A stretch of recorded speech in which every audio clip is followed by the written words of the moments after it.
Hi everyone, welcome to new video physics chapter 4 class 11th का laws of motion audio short. इस chapter में हम बात करेंगे लॉज ऑफ मोशन। तो चलते हैं पहले टॉपिक में। पहला टॉपिक क्या है? Force and momentum. फोर्स क्या होता है? फोर्स होता है पुश और pull which can change the state of body. Force वो होता है जिसे हम किसी भी बॉडी को हम खींचते हैं या उसे धक्का देते हैं तो उसकी जो स्टेट ऑफ बॉडी होती है, मतलब वो अगर रेस्ट में होगा तो मोशन में होगा तो उसकी जो स्टेट होगी रेस्ट मोशन वो चेंज हो जाएगी। तो उसे हम क्या कहते हैं? फोर्स कहते हैं। फोर्स में फिर उसके बाद मोमेंटम की बात करते हैं। जो मोमेंटम होता है, मोमेंटम को हम पी से डिनोट करते हैं और मोमेंटम निकालने का फार्मूला होता है product of mass into velocity. Product of mass into velocity करेंगे तो वो क्या निकल जाएगा? मोमेंटम। मोमेंटम जो होता है वो वेक्टर क्वांटिटी होता है, तो इसलिए जब भी मोमेंटम निकालेंगे तो उसकी वेक्टर क्वांटिटी को हम लिखेंगे किस वेक्टर में होगा, put I cap J cap इन के कैप में रखेंगे। जो मोमेंटम की यूनिट होती है किलोग्राम मीटर प्रति सेकंड होती है। क्या होते हैं? किलोग्राम मीटर प्रति सेकंड होती है। और जो मोमेंटम की डायमेंशंस होती है वो होता है MLT-1, MLT की पावर -1। तो हम यहाँ पर हम कुछ पॉइंट्स की बात करेंगे, जैसे हमें मोमेंटम के बारे में, जैसे यहाँ पर डेल्टा पी यानी चेंज इन मोमेंटम को हम कैसे लिखते हैं? डेल्टा पी वेक्टर लिखते हैं, डेल्टा पी वेक्टर। जैसे हम बात करेंगे कि magnitude of change in momentum, magnitude mod लगा देंगे और डेल्टा पी वेक्टर लिख देंगे। तो ये होता है लिखने का तरीका कि कैसे चेंज इन मोमेंटम लिखेंगे, कैसे magnitude of change in momentum लिखेंगे।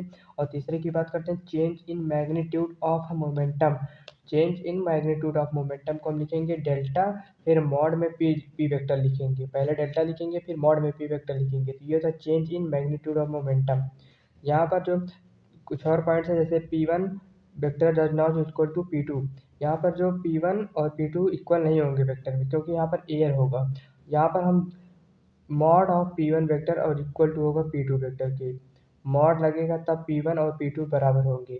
P1 और P2 जब सिंगल में रहेंगे, यहाँ पर जब मॉड नहीं लगा होगा तो वो इक्वल नहीं होंगे। और जो P1 और P2 जो होंगे वो मॉड में होंगे तो वहाँ पर वो इक्वल होंगे। तो बात करते हैं यहाँ पर कुछ डिफ्रेंसिएशन को रिवीजन करते हैं। जैसे पिछले डिफ्रेंसिएशन क्या होता है? डिफ्रेंसिएशन होता था rate of change of y with respect to x, यानी एक्स के रिस्पेक्ट में वाई में कुछ चेंज आ रहा, उसी को हम क्या कहते हैं? डिफ्रेंसिएशन कहते हैं। तो यहाँ पर जो ग्राफ बना है, जैसे यहाँ पर x1 था, ग्राफ में एक्स वाई की तरफ वेरी कर रहा है, वाई की तरफ वेरी कर रहा है एक्स को लेकर। तो यहाँ पर x1 की वैल्यू 1 होगी तो यहाँ पर y1 की वैल्यू 1 होगी। इस तरीके से यहाँ पर जो यक्स के रिस्पेक्ट में वाई में चेंज आता है उसी को हम डिफ्रेंसिएशन कहते हैं। अतः यहाँ पे जैसे एक इक्वेशन है, जैसे f y equal to f x दिया है, तो यहाँ पर y equal to x square है, एक फंक्शन है। तो इसको हम जब डिफ्रेंशिएट करेंगे स्मॉल चेंज के लिए, तो यहाँ पर y equal to x square होगा। जब हम इसे डिफ्रेंशिएट करेंगे तो वह d y upon d x करेंगे तो यहाँ पर जो कांस्टेंट वैल्यू होगा वो आगे आ जाएगा, कांस्टेंट के ऊपर माइनस हो जाएगा तो इसकी वैल्यू होगी 2x हो जाएगी, d y by d x की वैल्यू 2x हो जाएगी। तो डिफ्रेंशिएट हम ऐसे करते हैं, जैसे delta y by delta x को कैसे लिखेंगे? डेल्टा वाई का मतलब होता है कि डेल्टा वाई मतलब y2 माइनस y1, यानी वाई में चेंज होना। और डेल्टा एक्स का मतलब होता है एक्स में कुछ चेंजेस होना, जैसे उसे हम कैसे निकालेंगे? x2 माइनस x1 का। डेल्टा वाई निकालने के लिए हम y2 माइनस y1 करेंगे, डेल्टा एक्स निकालने के लिए हम x2 माइनस x1 करेंगे। जो जो डेल्टा वाई होता है उसे हम राइज कहते हैं। जो राइज हुआ होता है, जैसे ग्राफ में जो राइज हुआ है वो वाई की वैल्यू है, और जो जहाँ पर हम रन करते हैं, जिस तरीके से हम जहाँ पर चलते हैं, यानी जो आगे बढ़ता है उसे हम डेल्टा एक्स कहते हैं। तो टैन थीटा निकालना मतलब स्लोप निकालना होता है। और जो d y by d x होता है ये फार्मूला ऑफ ग्राफ का होता है, जिससे हम डिफ्रेंशिएट करते हैं। तो अब चलते हैं अगले टॉपिक पर। अगला टॉपिक क्या है हमारा? Newton's laws of motion. Newton's laws of motion के बारे में पढ़ेंगे। न्यूटन्स के कितने लॉ थे? न्यूटन्स के 3 लॉ थे। न्यूटन्स के 3 लॉ थे। पहला लॉ पढ़ेंगे। पहला लॉ क्या है? Law number 1, body will maintain its state. Body अपने ही स्टेट में रहना चाहती है। अगर वो रेस्ट में है तो रेस्ट में रहना चाहती है, मोशन में है तो मोशन में रहना चाहती है। यहाँ पर जो बॉडी होगी वो अपने ही मेंटेन स्टेट में रहना चाहेगी until and unless a net external force, जब तक उस पर कोई एक्सटर्नल फोर्स ना लगे वो अपने ही स्टेट में रहना चाहेगी। उसी ये लॉ नंबर 1 होता है। लॉ नंबर 2 की बात करेंगे, नेट एक्सटर्नल फोर्स। यानी जो नेट एक्सटर्नल फोर्स होता है, acting is equal to rate of change of momentum with respect to time. यानी टाइम के साथ जो मोमेंटम में चेंज आता है, टाइम के साथ जो मोमेंटम में चेंज आता है वो नेट एक्सटर्नल फोर्स में यहाँ पर D P by D t जो होता है, यानी जो एफ एफ नेट यानी तो नेट फोर्स जो एक्सटर्नल होता है, एक्सटर्नल नेट फोर्स जो होता है वो D P by D T होता है। यहाँ पर जो मोमेंटम में चेंज आएगा टाइम के रिस्पेक्ट में, उसी को हम लॉ नंबर 2 कहते हैं, यही होता है स्टेटमेंट होता है। यहाँ पर जो डी बाई डी टी से जब हम करेंगे पी की value, D P by D t जो होता है ये डिफ्रेंशिएट करेंगे जब यहाँ पर हम, तो डी पी की वैल्यू रखेंगे एम वी यानी कि mass of product and velocity, तो पी की वैल्यू रखेंगे, जब हम इसे डिफ्रेंशिएट करेंगे तो M D we by D T करेंगे plus we D M by D T करेंगे, तो यहाँ पर जो नेट फोर्स आएगा वो M D we by D T होगा, जो plus we D M by D T होगा, ये होता है। यहाँ पर लॉ नंबर 2 यही है कि जो टाइम के साथ मोमेंटम में चेंज आए यानी D P by D T में जो चेंज आएगा वही होता है लॉ नंबर 1 2 होता है। यहाँ पर जो कुछ पॉइंट्स की बात करेंगे, जैसे हम एम इक्वल टू कॉन्स्टेंट रखेंगे, जहाँ पर एफ एक्सटर्नल फोर्स में एम जब कांस्टेंट रहेगा तो d M by D t जो होगा वो जीरो हो जाएगा।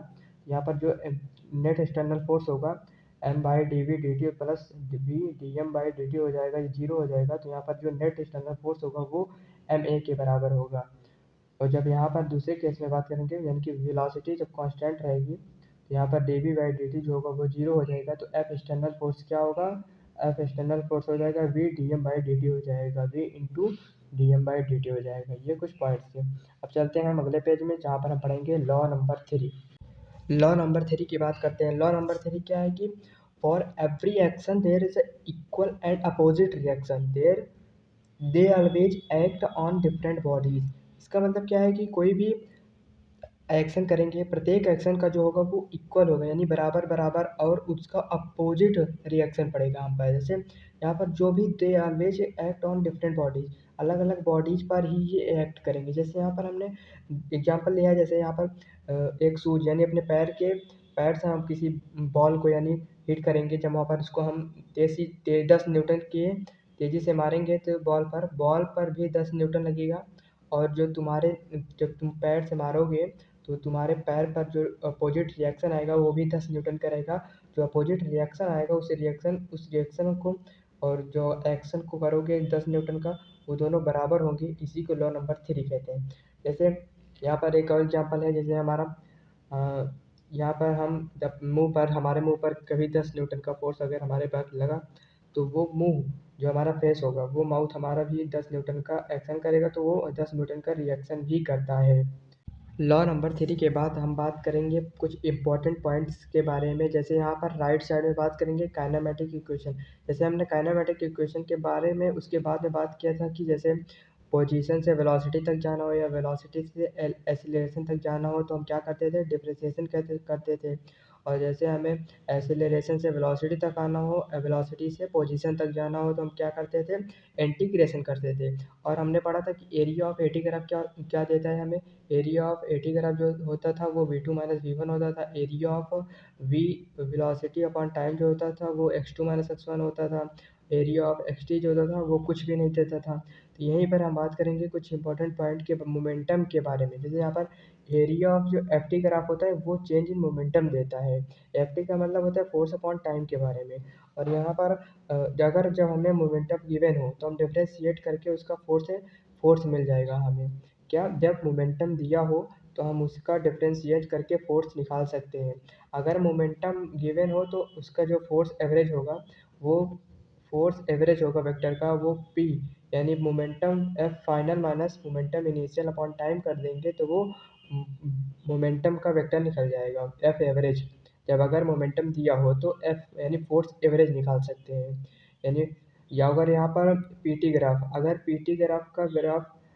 पीटी का ग्राफ गिवन हो यानी पी ओ टी हो, मतलब पीटी यानी मोमेंटम अपॉन टाइम का ग्राफ गिवन हो, तो उसको हम स्लोप निकालेंगे तो वो टेन थीटा होगा, और टेन थीटा बराबर होगा फोर्स के बराबर होगा। ये हमें जब मोमेंटम दिया होगा तो फोर्स निकालने के तरीके हैं। और यहाँ पर फोर्स गिवन हो तो इंटीग्रेशन करके यानी पी फाइनल मान यानी momentum final minus force initial करके हम यहाँ पर एरिया टोटल जो होगा वो चेंज इन मोमेंटम का निकालेंगे। चेंज इन मोमेंटम पे यानी कैसे निकलेगा, जो एरिया होगा उसका, यानी कि अपर वाले का एरिया मोमेंटम का और नीचे वाले का यानी कि लोअर वाले का एरिया जो होगा उसको हम माइनस कर देंगे, दोनों का अपर माइनस लोअर करेंगे एरिया, तो वो चेंज इन मोमेंटम निकल जाएगा। तो ये है एरिया ऑफ मोमेंटम के बारे में, कैसे एरिया निकलेगा, क्या गिवन होगा क्या नहीं गिवन होगा, मोमेंटम के बारे में फुल पॉइंट्स है ये, आपको इसको ध्यान रखना होगा। यहाँ पर कुछ एक स्मॉल पॉइंट, जैसे इम्पल्स किसे कहते हैं, इम्पल्स जो होता है वो होता है momentum final minus momentum initial, इसको हम डेल्टा पी से डिनोट करते हैं। चेंज इन मोमेंटम होता है जो कि वही होता है इम्पल्स, इम्पल्स ये पॉइंट होता है। नेक्स्ट टॉपिक्स पे बात करते हैं। नेक्स्ट टॉपिक्स क्या, तो नेक्स्ट टॉपिक्स की बात करेंगे हम free body diagram. Free body diagram को हम शॉर्टकट में कहते हैं FBD। यानी फ्री बॉडी डायग्राम क्या होता है कि सिस्टम से बॉडी को फ्री करो, सिस्टम को बॉडी से फ्री करो और उसका फोर्स बनाओ, यही होता है फ्री बॉडी डायग्राम। इसको हम 3 तरीके से देखेंगे जो कि क्वेश्चन में पूछता है। जैसे हमें वेट होगा, वेट दिया रहेगा, वेट का हम कैसे फ्री बॉडी डायग्राम बनाएंगे। वेट जो होता है, यानी हम बात करेंगे यहाँ पर, जैसे अर्थ है हमारा, जो कि अर्थ पर ग्रेविटेशनल जो फोर्स होता है वो खींचता है कहाँ पर, टूवर्ड्स द सेंटर की तरफ, अर्थ की सेंटर की तरफ ग्रेविटेशनल फोर्स खींचता है हमेशा। तो यहाँ पर जो फोर्स होगा वो किसके बराबर होगा, वेट के बराबर होगा। वेट क्या होता है, mg। mg जो होगा वो ऑलवेज इन डाउनवर्ड डायरेक्शन में होगा, यानी कि नीचे की तरफ ही mg का फोर्स लगता है। mg जो होता है वो जो होता है वेट होता है, वेट जो होता है हमेशा वो नीचे की तरफ ही लगेगा, यानी कि ग्रेविटेशनल जो होगा वो खींचेगा उसे, तो वेट नीचे ही लगेगा। वेट को हम कैसे रिप्रेजेंट करेंगे, नीचे की डायरेक्शन में। दूसरे पॉइंट में बात करेंगे नॉर्मल रिएक्शन। यानी कि नॉर्मल रिएक्शन क्या होता है कि when two bodies are in physical contact, जब दो बॉडी फिजिकल कांटेक्ट में होगी, फोर्स ऑफ कांटेक्ट जो होगा वो नॉर्मल रिएक्शन होगा।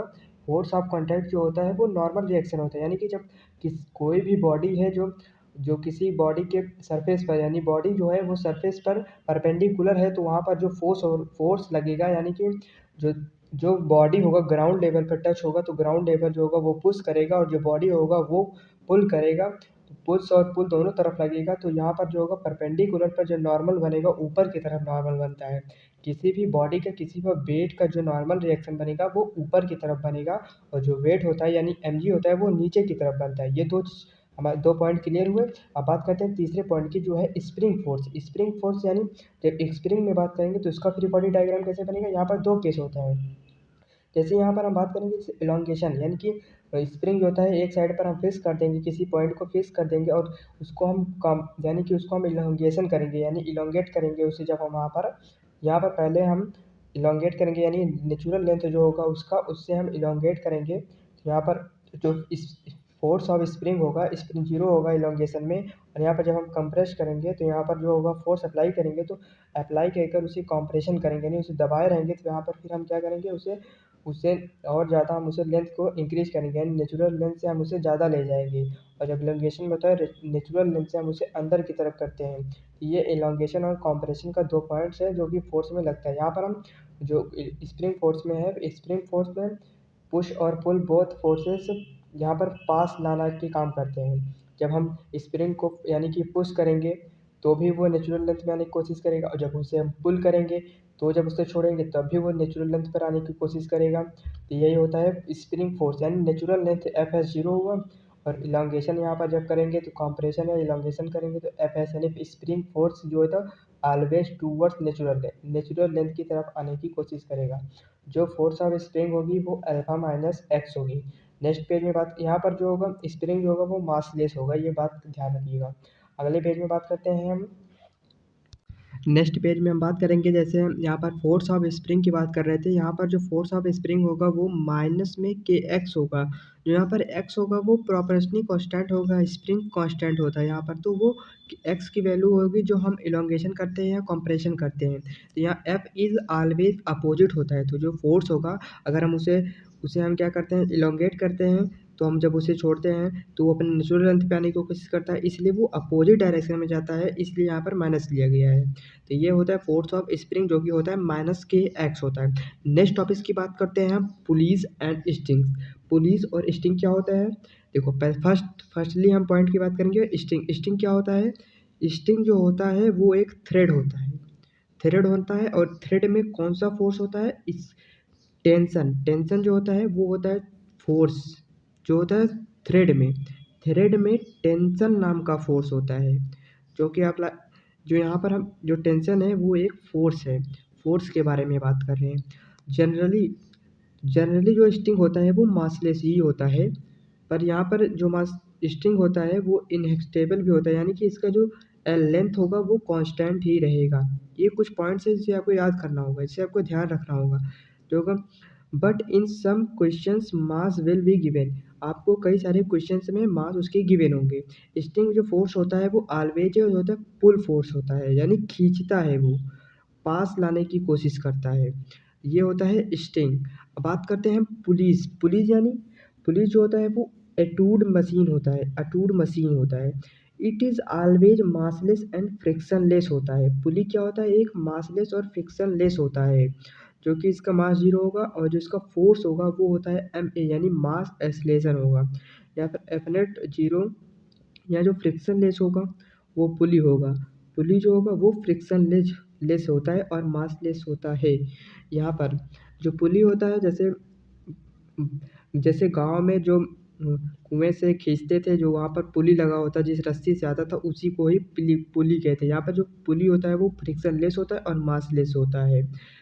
अब नेक्स्ट टॉपिक्स की बात करते हैं। यहाँ पर जो होता है impulse momentum theorem. Impulse momentum theorem क्या होता है? इम्पल्स आपको बताया था कि होता है momentum final minus momentum initial, ये होता है इम्पल्स मोमेंटम। यहाँ पर हम उसकी थ्योरम की बात करेंगे। इसके पहले हम इसको हम ड्राइव करने के लिए न्यूटन सेकेंड लॉ लेंगे। जैसे एफ नेट, जो न्यूटन सेकेंड लॉ क्या होता था कि एफ नेट यानी D P by D T होता था। डी पी मतलब जो होता था मोमेंटम का जो चेंज होता था टाइम के हिसाब से, जो मोमेंटम में चेंज आता था उसी को हम न्यूटन सेकंड लॉ कहते थे। तो यहाँ पर एफ नेट यानी जो होगा वो D P by D T होगा। तो यहाँ पर जब हम इसे डिफ्रेंशिएट करेंगे, यहाँ पर जब हम इसको डिफ्रेंशिएट करेंगे तो एफ एन डी टी को टी वन से टी टू तक ले जाएंगे, और डी पी को हम पी मोमेंटम इनिशियल से मोमेंटम फाइनल तक ले जाएंगे। तो यहाँ पर T one T two F integration में एफ फोर्स यानी एन डी टी एफ, यहाँ पर फी F P momentum final minus momentum initial बाहर आ जाएगा। तो यहाँ पर जो होगा पी इनिशियल यानी मोमेंटम इनिशियल जो होगा वो बराबर होगा टी वन से टी टू तक इंटीग्रेशन करेंगे तो f d t equal to p final के बराबर होगा। ये होता है इम्पल्स मोमेंटम थ्योरम, जो आपको याद रखना होगा इसके डेरिवेशन को। अन्य नेक्स्ट टॉपिक्स की बात करते हैं हम इक्विलिब्रियम। इक्विलिब्रियम क्या है कि state of body where it is at always at rest या moving with constant velocity. Equilibrium का मतलब है कि कोई बॉडी है जो कि ऑलवेज रेस्ट में है या तो वो कांस्टेंट वेलोसिटी के साथ मूव कर रही है, उसे हम इक्विलिब्रियम कहते हैं। यहाँ पर हम इक्विलिब्रियम फाइंड करने के लिए हमारे पास स्टेप्स है, 4 प्रकार के स्टेप्स हैं। पहला स्टेप है draw free body diagram. Free body diagram करो, resolve along X and Y.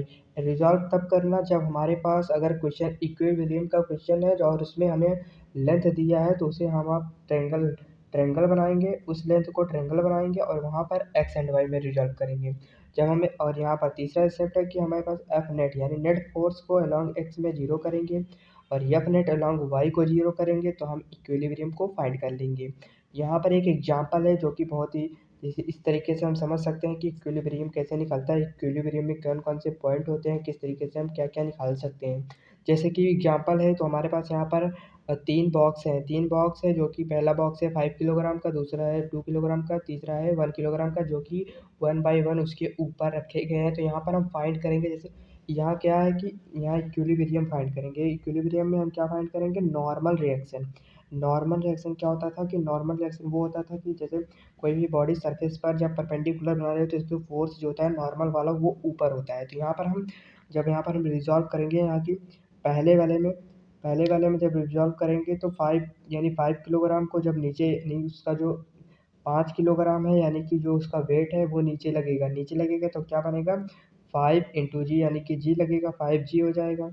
5 जी कैसे हुआ, आपको याद रखना होगा कि ग्रेविटी में जब फोर्स लगेगा तो वहाँ पर नेगलेक्ट हो जाएगा तो 5 जी वैल्यू होगा। 5 इंटू जी से मल्टीप्लाई करेंगे तो 5 जी की वैल्यू हमेशा 10 ही अप्रॉक्सीमेटली लेंगे।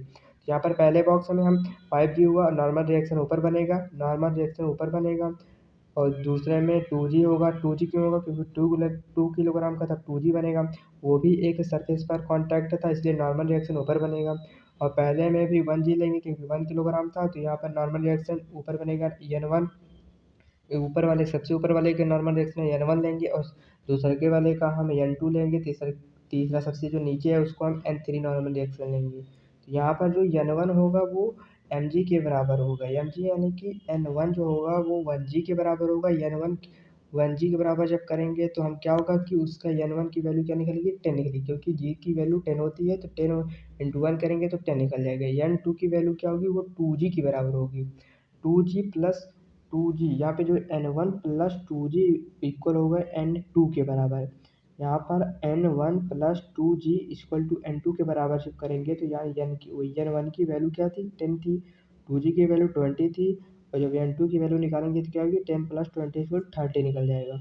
और जो N3 की वैल्यू होगी वो N3 जो होगा वो N2 प्लस 50 N2 प्लस 50 के बराबर होगा। तो यहाँ पर जो N3 की वैल्यू निकलेगी, N2 कितना था, N2 था 30, और जो यहाँ पर 50 होगा क्योंकि 5g लेंगे यहाँ पर नॉर्मल रिएक्शन। तो यहाँ पर जो 30 प्लस 50 करेंगे तो N3 की वैल्यू क्या निकलेगी, 80 निकलेगी। यहाँ पर N1 N2 N3 निकल गया नॉर्मल रिएक्शन, यही फाइंड करने के लिए बोला था। तो ये है इक्विलिब्रियम। नेक्स्ट टॉपिक की बात करते हैं हम, आते हैं एक छोटा सा टॉपिक है जो कि वेइंग मशीन। वेइंग मशीन मतलब जो होता है जो हमारा, जहाँ पर हम अपना वजन नापते हैं, वजन नापते हैं मतलब, लेकिन ये वेइंग मशीन होता है ना, वो डज नॉट मेजर वेट, हमारा वेट वो मेजर नहीं करता है। ये एक पॉइंट है जानकारी के लिए जो आप याद कर सकते हैं। वहाँ पर वेइंग मशीन में हम कैसे निकालेंगे इक्विलिब्रियम, इसके लिए हम ड्रॉ FBD यानी फ्री बॉडी डायग्राम बनाएंगे।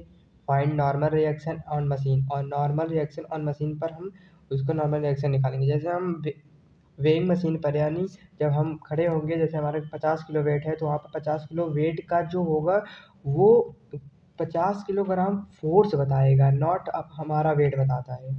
यहाँ पर हम 50 किलोग्राम को 50 किलोग्राम फोर्स लिख सकते हैं, और 50 किलोग्राम को हम 500 न्यूटन भी लिख सकते हैं। ये छोटा सा टॉपिक था जो कि वेइंग मशीन था। नेक्स्ट टॉपिक की बात करते हैं हम, स्प्रिंग बैलेंस। स्प्रिंग बैलेंस क्या है, बैलेंस ऑफ स्प्रिंग। स्प्रिंग को कैसे बैलेंस करेंगे, जैसे यहाँ पर फोर्स है कि 10 न्यूटन का एक स्प्रिंग पे फोर्स लगाया, नो इलांगेशन करेंगे, एक्स की वैल्यू 0 रखेंगे क्योंकि इलांगेशन नहीं करेंगे हम। यहाँ पर एक पॉइंट को फिक्स किया और 10 न्यूटन का फोर्स लगा था, वो रेस्ट पे था, 10 न्यूटन का फोर्स लगा था। दूसरे वाले में बात करेंगे, जब यहाँ पर 10 न्यूटन का फोर्स हम यहाँ पर दोनों तरफ लगाएंगे, जब दोनों तरफ लगाएंगे तो यहाँ पर जो 10 न्यूटन का फोर्स लगाएंगे तो स्प्रिंग क्या रहेगी, वो कोई भी उस पर एक्सटर्नल फोर्स नहीं लगेगा, दोनों तरफ वो बैलेंस रहेगा, तो वो क्या होगा, इक्विलिब्रियम रहेगा। यहाँ पर जो FS होगा, स्प्रिंग का फोर्स रहेगा वो F एक्सटर्नल के बराबर रहेगा। तो यहाँ पर रिप्लेस स्प्रिंग बाय थ्रेड के द्वारा स्प्रिंग रिप्लेस किया गया है, फाइंड टेंशन। या फिर मतलब यहाँ पर स्प्रिंग की जगह टेंशन भी रख सकते हैं, तो हमसे पूछ सकता है कि टेंशन की वैल्यू क्या होगी, वो स्प्रिंग की वैल्यू के बराबर होगी। तो यहाँ पर स्प्रिंग बैलेंस की बात किया गया था, जहाँ पर हम थ्रेड की टेंशन की वैल्यू निकाल सकते हैं। ये था स्प्रिंग बैलेंस की एक छोटा सा टॉपिक। नेक्स्ट टॉपिक की बात करते हैं हम, एक्सीलरेटेड मोशन। एक्सीलरेटेड मोशन क्या होता है कि when ever the body is in motion, जब कोई बॉडी हो वो मोशन में चल रही होती है तो उसे हम एक्सीलरेटेड मोशन कहते हैं। यहाँ पर एफ नेट एक्सटर्नल फोर्स जो होता है वो मास ऑफ बॉडी इंटू ए के बराबर होता है। जैसे यहाँ पर एग्जांपल में पुली है, पुली की तरफ एक तरफ राइट साइड में 2 किलोग्राम का बॉक्स रखा गया है, और पुली के लेफ्ट साइड में 5 किलोग्राम का बॉक्स रखा गया है। तो यहाँ पर जब 5 किलोग्राम वाला ज़्यादा वजन रहेगा तो ये क्या करेगा कि 2 किलोग्राम बॉक्स को ऊपर ऊपर की तरफ खींचेगा, और ये 5 किलोग्राम वाला नीचे जाएगा। तो ये क्या होगा कि ये 2 किलोग्राम ऊपर जाएगा और 5 किलोग्राम नीचे जाएगा, तो ये क्या बनेगा, एक एक्सीलरेटेड मोशन बनेगा। तो ये होता है एक्सीलरेटेड मोशन। इस एग्जाम्पल में बहुत सारे क्वेश्चन पूछे जा सकते हैं। जैसे यहाँ पर जो पुली था वो तो फ्रिक्शनलेस था, बट यहाँ पर जो थ्रेड लगा था उसकी टेंशन के बारे में पूछ सकते हैं। इसके जो किस एक्सेलरेशन से चल रहा है उसको पूछ सकते हैं। ये नॉर्मल रिएक्शन पूछ सकते हैं। नॉर्मल रिएक्शन यहाँ पर नहीं बनेगा क्योंकि यहाँ पर सरफेस टेंशन पर नहीं टच हो रहा था। तो ये था। और यहाँ पर हम बात करेंगे कुछ पॉइंट्स की, जैसे इम्पल्सिव फोर्स क्या होता है। इम्पल्सिव फोर्स क्या होता है, इम्पल्सिव फोर्स होता है कि शॉर्ट इंटरवल ऑफ टाइम में बड़ा फोर्स लगे। इम्पल्सिव मतलब झटके का फोर्स होता है, जो कि झटके में फोर्स लगता है। और झटके में फोर्स लगना एक बार की मतलब अचानक में कोई फोर्स लगता है तो उसे इम्पल्सिव फोर्स कहते हैं। और नॉट यहाँ यहाँ कुछ पॉइंट्स है, जैसे नॉर्मल फ्रिक्शन टेंशन जो होता है वो मे नॉट बी इम्पल्सिव, मतलब ये इम्पल्सिव हो भी सकते हैं नहीं भी हो सकते हैं, ये क्वेश्चन पर डिपेंड करेगा जब हम क्वेश्चन सॉल्व करेंगे तो। और दूसरे पॉइंट की बात करेंगे non impulsive force. Non impulsive force का मतलब है कि फोर्स की वैल्यू अचानक चेंज नहीं करती है। इम्पल्सिव में क्या था कि अचानक में चेंज करती है, और नॉन इम्पल्सिव का मतलब यहाँ पर अचानक में नहीं चेंज करेगी। नॉन इम्पल्सिव झटके वाला फोर्स नहीं रहेगा यहाँ पर। यहाँ पर ग्रेविटेशन और स्प्रिंग ऑलवेज इम्पल्सिव फोर्स रहते हैं। यहाँ पर जो ग्रेविटेशन होगा और स्प्रिंग का फोर्स होता है वो इम्पल्सिव फोर्स होते हैं। लगेगा कि नॉन इम्पल्सिव है पर ये इम्पल्सिव फोर्स होते हैं। चलते हैं अब हम नेक्स्ट टॉपिक्स के बारे में बात करते हैं। नेक्स्ट टॉपिक्स क्या है? नेक्स्ट टॉपिक्स है हमारा मल्टीप्लिकेशन और वेक्टर। वेक्टर को कैसे मल्टीप्लाई करेंगे, ये तो यहाँ पर दो तरीके हैं मल्टीप्लाई करने और वेक्टर को। वेक्टर का मल्टीप्लाई करने के दो तरीके हैं, पहला है डॉट प्रोडक्ट, दूसरा है क्रॉस प्रोडक्ट। डॉट प्रोडक्ट क्या होता है? डॉट प्रोडक्ट में हम रिप्रेजेंट करते हैं ए वेक्टर डॉट बी वेक्टर को। ये जो होता है डॉट प्रोडक्ट एक स्केलर प्रोडक्ट होता है, मतलब कि जो रिजल्टेंट होगा मल्टीप्लिकेशन का यहाँ पर स्केलर होगा, नो डायरेक्शन होगा। और क्रॉस प्रोडक्ट की बात करते हैं तो यहाँ पर ए वेक्टर इंटू मल्टीप्लाई का चिन्ह रहेगा और बी वेक्टर, यानी कि ये वेक्टर प्रोडक्ट रहेगा। मतलब कि यहाँ पर जो इसकी मल्टीप्लिकेशन करेंगे यहाँ पर, तो यहाँ पर रिजल्टेंट जो होगा इसके पास डायरेक्शन होगा। डायरेक्शन मतलब आई कैप जे कैप के कैप होगा। अब बात करते हैं डिफिनीशंस की। डिफिनीशन क्या है कि tell about projectile shadow, it is the product of magnitude on one vector to the projection of another vector along it। यहाँ पर मतलब यहाँ पर बात करें कि मैग्नीट्यूड का जो वेक्टर होगा वहाँ पर जो प्रोडक्ट निकलेगा उसका एक शैडो बनेगा, मतलब शैडो बनेगा। जैसे यहाँ पर ए वेक्टर डॉट बी वेक्टर होगा, उसका मैग्नीट्यूड जो होगा ए मैग्नीट्यूड कॉस थीटा होगा। A vector dot B vector equal to magnitude A upon magnitude B cos theta होता है। ये थीटा जो होगा वो एंगल बिटवीन टू वेक्टर्स के बीच का होगा, जो कि जब एंगल बिटवीन टू वेक्टर्स के बीच में जब होगा तो वहाँ पर जो थीटा के बीच में जो शैडो बनेगा ए कॉस थीटा होगा, शैडो जो होगा ए कॉस थीटा पर बनेगा। ये होता है ए वेक्टर डॉट बी वेक्टर का होता है। नेक्स्ट पेज में चलते हैं। नेक्स्ट पेज में हम बात करेंगे, जैसे हम यहाँ पर दो वेक्टर को मल्टीप्लाई करेंगे, जैसे डॉट आई कैप वेक्टर को जब मल्टीप्लाई करेंगे तो यहाँ पर mod of I cap cos theta इसकी वैल्यू होगी 1, और जे कैप को डॉट जे कैप से मल्टीप्लाई करेंगे तो यहाँ पर कॉस थीटा की वैल्यू 1 होगी। के कैप से के कैप तो मल्टीप्लिकेशन की वैल्यू 1 होगी। जब हम सिस्टमेट्रिक तरीके से जब ऐड करेंगे, यानी कि जब आई कैप से मल्टीप्लाई कर रहे हैं तो यहाँ पर जो कॉस थीटा की वैल्यू मतलब आ रही है 1 आ रही है।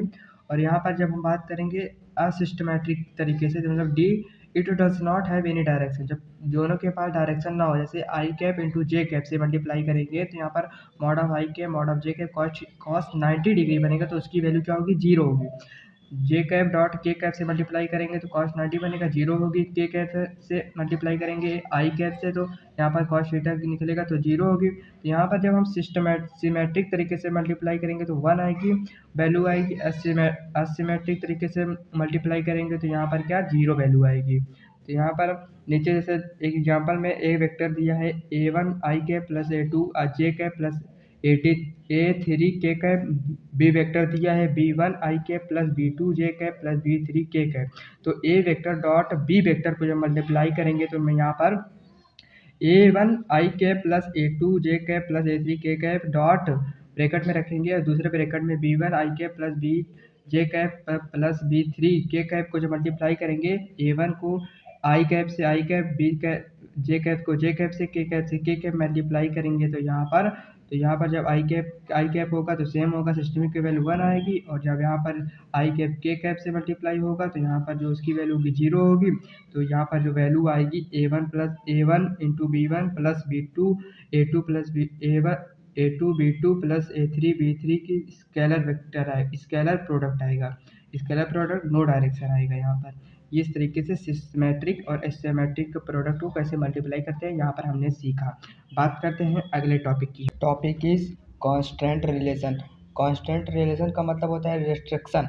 When a body is connected to another body and motion of one body impact the other, the relation between velocity and acceleration of a body is called constant relation। इसका मतलब है कि जब एक बॉडी दूसरी बॉडी से connected हो और वो बॉडी मोशन में हो और एक बॉडी पर इम्पैक्ट करे, दूसरे बॉडी पर इम्पैक्ट करे। एक बॉडी मोशन में हो दूसरे बॉडी पर इम्पैक्ट करे तो relation between velocity and acceleration, वो किस वेलोसिटी से चल रही है और वो एक्सेलरेशन से उस पर इम्पैक्ट करे तो वो बॉडीज के बीच में जो होता है उसे कांस्टेंट रिलेशन कहते हैं। जैसे एग्जांपल में यहाँ पर एक एग्जांपल है, जैसे v1 equal to 2v suppose करते हैं, difference differentiate with respect to time करेंगे तो a1 इक्वल टू t2a आएगा।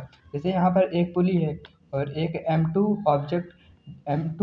ऑब्जेक्ट है, मोशन में है, और m1 है, तो यहाँ पर जो पुली से होगा m2 जब मोशन में होगा तो m1 पर इफेक्ट करेगा, यानी कि due to motion of m2 there is a motion in m1 due to thread. यहाँ पर m2 m1 से थ्रेड से कनेक्टेड है, तो जब वो चलेगा मोशन में m2 तो m1 भी चलेगा, तो इसलिए यहाँ पर जो दोनों के बीच में कनेक्टेड है यानी कि जो रिलेशन है उसको ही कांस्टेंट रिलेशन कहते हैं। अब हम बात करेंगे एक मोस्ट, यहाँ पर एक कॉन्सेप्ट है जो कि इंटरनल फोर्स के बारे में।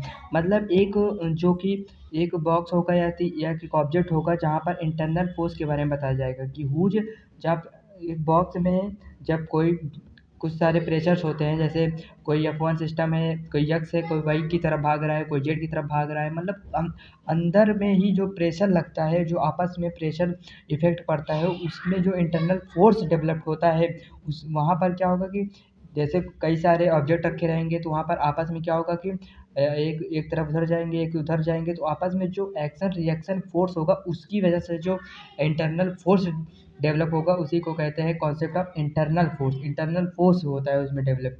यहाँ पर जो sigma sigma internal force, total F internal force जो होगा वो 0 के बराबर होगा। एफ जो उसमें वर्क किया जाएगा इंटरनल फोर्स में, सिग्मा सिग्मा इंटरनल वर्क जो होगा 0 के बराबर होगा। सिग्मा पावर इंटरनल, जो भी पावर होगा उस इंटरनल फोर्स में वो 0 के बराबर होगा, कंडीशन अप्लाई होता है उसमें। और यहाँ पर पावर जो होता है f vector dot velocity vector होता है, f vector dot v vector होता है equal to mod of v cos theta. Theta is the angle between f vector and v vector होता है। ये पावर होता है। पावर कैसे निकालते हैं उसके लिए है कि एफ वेक्टर डॉट वेलोसिटी होता है जो कि बराबर होता है mod of v cos theta के बराबर, जो कि थीटा होता है वो होता है angle between f vector and velocity vector होता है, वो डायरेक्टली होता है एंगल बिटवीन डायरेक्टली जो कि होता है। जैसे यहाँ पर एग्जांपल में पावर है, पावर एफ, जैसे यहाँ पर एक वेलोसिटी से जा रहा है एक बॉक्स, उसमें एफ वी कॉस थीटा लगेगा, तो एफ फोर्स होगा, वी वेलोसिटी होगा, कॉस थीटा सीधे जा रहा है, कॉस थीटा होगा 0, तो यहाँ पर 0 नहीं एक कॉस थीटा होगा, तो यहाँ पर एफ वी आएगा पावर। एक होता है एक वेलोसिटी इधर राइट लेफ्ट साइड लग रहा है और फोर्स राइट साइड है, तो यहाँ पर एफ वी कॉस थीटा होगा, कॉस थीटा 0 हो जाएगा, तो यहाँ पर एफ आएगा, एफ वैल्यू। यहाँ पर तीसरे वाले में क्या है, तीसरा एग्जांपल है कि दोनों तरफ है जो है एंगल के हिसाब से लग रहा है, तो यहाँ पर जो 30 डिग्री एंगल बनाएगा, तो यहाँ पर एफ थीटा √3/2 हो जाएगा, कॉस 30 एंगल का बन रहा है। ये था एक कॉन्सेप्ट ऑफ इंटरनल फोर्स पर, जो कि पावर, इंटरनल फोर्स के बाद पावर और यहाँ पर सिस्टम के बारे में बात किया गया था। चलते हैं नेक्स्ट टॉपिक्स पर बात करते हैं हम। नेक्स्ट टॉपिक पर बात करते हैं सूडो फोर्स। सूडो फोर्स का मतलब है, सूडो फोर्स का मतलब है नकली फोर्स, यानी कि यहाँ पर Newton's laws of motion valid करेंगे। जब यहाँ पर वैलिड कंडीशन होगा न्यूटन्स लॉज ऑफ मोशन पर यहाँ पर वैलिड होता है। नकली फोर्स कब लगाएंगे, तो ऑब्जर्वर जब रेस्ट होगा, मोशन होगा, कांस्टेंट वेलोसिटी भी होगा, इनर्शियल फोर्स में it observer is acceleration, then for that observer we need a take force called pseudo force to apply Newton's laws of motion. मतलब कि जब एक ऑब्जर्वर एक्सेलरेशन में होगा, जब ऑब्जर्वर एक्सेलरेशन में होगा तो उसे रेस्ट करने के लिए उसे एक सूडो फोर्स लेना होगा जो कि न्यूटन लॉज ऑफ मोशन पर वैलिड करेगा। यहाँ पर अगर ऑब्जर्वर कैमरा है, वहाँ पर जब ऑब्जर्वर खुद एक्सेलरेशन में होगा तो उसे सूडो फोर्स लेना पड़ेगा, और यहाँ पर अगर ऑब्जर्वर कैमरा है तो न्यूटन्स लॉ वैलिड करने के लिए सूडो फोर्स बनाना पड़ेगा, जिसके वैल्यू में होगा और डायरेक्शन अपोजिट, एम ए होगा और डायरेक्शन अपोजिट, तो नॉन इनर्शियल फ्रेम होगा। मतलब कि वहाँ इनर्शियल फ्रेम था, तो जो ऑब्जर्वर एक्सेलरेशन में था तब उसे सूडो फोर्स बनाना पड़ेगा न्यूटन्स लॉज ऑफ मोशन पर, और यहाँ पर जब कैमरा ऑब्जर्वर होगा तो उसे नॉन इनर्शियल फ्रेम पर सूडो फोर्स बनाना पड़ेगा।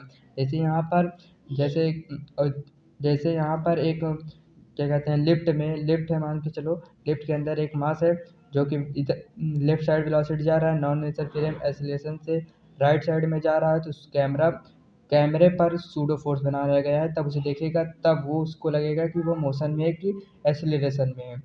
ये सूडो फोर्स सिर्फ एक्सीलरेशन मोशन के लिए ही बनाया जाता है। जैसे नॉन लीनियर फ्रेम है, दूसरे एग्जांपल में मोशन, जो ऑब्जेक्ट है वो भी मोशन कर रहा है राइट साइड में, और जो इनिशियल फ्रेम बनाया गया है वो ma होगा। तो यहाँ पर ये कुल मिला के इसमें नकली फोर्स सिर्फ और सिर्फ उसे मोशन में है कि ऑब्जर्व रेस्ट में है, यही पता करने के लिए सूडो फोर्स बनाया जाता है। तो इसके कुछ एग्जाम्पल हैं, जैसे क्वेश्चन बनते हैं एलिवेटर प्रॉब्लम पर। एलिवेटर प्रॉब्लम पे क्या होता है कि यहाँ पर रेस्ट होगा, तब वहाँ पर कैसे बनेगा कि वहाँ पर एक्सीलरेशन कैसे निकालेंगे, सूडो फोर्स कैसे रीडिंग करेंगे, तो इस तरीके से कई सारे केस बनते हैं। तो एलिवेटर प्रॉब्लम में सूडो फोर्स बनाकर क्वेश्चंस को सॉल्व किया जाता है।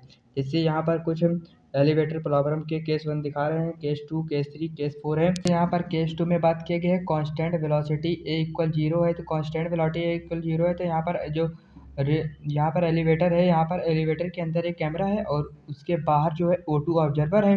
तो जब O2 की बात किया जाएगा तो O2 ऑब्जर्वर कहेगा ए इक्वल 0 है, तो ऑब्जर्वर मोशन में है, यहाँ पर नॉर्मल mg के बराबर होगा। तो इसलिए क्या O2 ऑब्जर्वर बाहर वाला क्या कहेगा कि वो एक्सीलरेशन में है, 10 मीटर प्रति सेकंड से जा रहा है, 5 मीटर सेकंड से वो आ रहा था, लेकिन 10 मीटर प्रति सेकंड से जाएगा। लेकिन जो एलिवेटर के अंदर है यानी कि कैमरा क्या कहेगा कि पर्सन जो है वो तो रेस्ट पे है, क्योंकि उसका नॉर्मल तो mg के बराबर है। तो दोनों क्या हुए, नॉर्मल mg के बराबर हो गया, तो यहाँ मैच हो गया। तो ये था कांस्टेंट वेलोसिटी के साथ था। लेकिन केस 3 में बात करेंगे लिफ्ट एक्सेलरेटिंग अप, यानी कि लिफ्ट ऊपर जा रहा है, तो जो O2 ऑब्जर्वर है वो बाहर है, O1 जो है वो कैमरा है। तो यहाँ पर जब O2 कहेगा कि एक्सेलरेशन मोशन में दिखा, क्योंकि ऊपर जा रहा था एक्सेलरेशन में, तो यहाँ पर जो नॉर्मल बनेगा वो mg+a होगा, क्योंकि ग्रेविटी नीचे लग रहा है, a एक्सेलरेशन से जा रहा है, तो m मास होगा उसका, mg+a बनेगा नॉर्मल। और जो ON यानी कि कैमरा जो होगा वो कहेगा पर्सन एट रेस्ट पे है, क्योंकि वो तो खड़ा है, क्योंकि वो तो ON जो कैमरा है वो तो लिफ्ट के अंदर है, तो उससे क्या लगा कि रेस्ट पे है, पर ये गलत है। यहाँ पर हम इसलिए सूडो फोर्स बनाएंगे, जब सूडो फोर्स से हम देखेंगे तो वहाँ पर नॉर्मल जो होगा वो mg+a क्या आएगा, तो यहाँ पर क्या होगा, एक्सेलरेशन में होगा। तो केस 4 में ही ऐसे क्या है कि जो लिफ्ट एक्सेलरेटिंग है वो डाउन की तरफ जा रहा है, तो जो O2 ऑब्जर्वर रहेगा वो कहेगा कि वो क्या है कि एक्सेलरेशन में चल रहा है, मोशन डाउनवर्ड में चल रहा है। तो लेकिन जो कैमरा है वो कहेगा नहीं है, तो इसलिए हमें यहाँ पर करेक्ट करने के लिए क्या बनाना पड़ेगा, हमें एक सूडो फोर्स लेना पड़ेगा जो कि mg-a की तरफ आएगा, g-a जो मैच करेगा, यानी कि ग्रेविटी नीचे जा रहा था तो एक्सेलरेशन भी नीचे था, इसलिए माइनस लेना पड़ेगा। यहाँ पर नॉर्मल दोनों मैच होगा, इसका मतलब कि लिफ्ट जो था वो एक्सेलरेटिंग डाउन की तरफ जा रहा था। ये है कॉन्सेप्ट ऑफ सूडो फोर्स, इसलिए हम सूडो फोर्स लगाते हैं। थैंक यू एवरीवन, ये लेक्चर यहीं पे एंड होता है। जितने भी सारे कॉन्सेप्ट थे, जितने भी सारे डिफिनीशन थे, जितने भी सारे अच्छे से अच्छे टॉपिक थे, उन सबको एक्सप्लेन किया।